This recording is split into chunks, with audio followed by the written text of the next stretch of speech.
Đó, người đó vợ nấu chiên súp cho nhỏ nè, dầu đó để bắt lên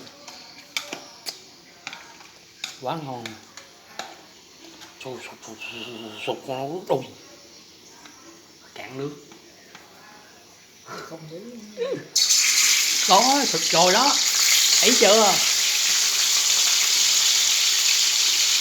Thấy người quay giờ luôn luôn đó, quá ngon thấy không? Xèo đó. Thôi giờ nhiệm vụ của mình là ra trước không rồi để vợ mình nấu đi đó.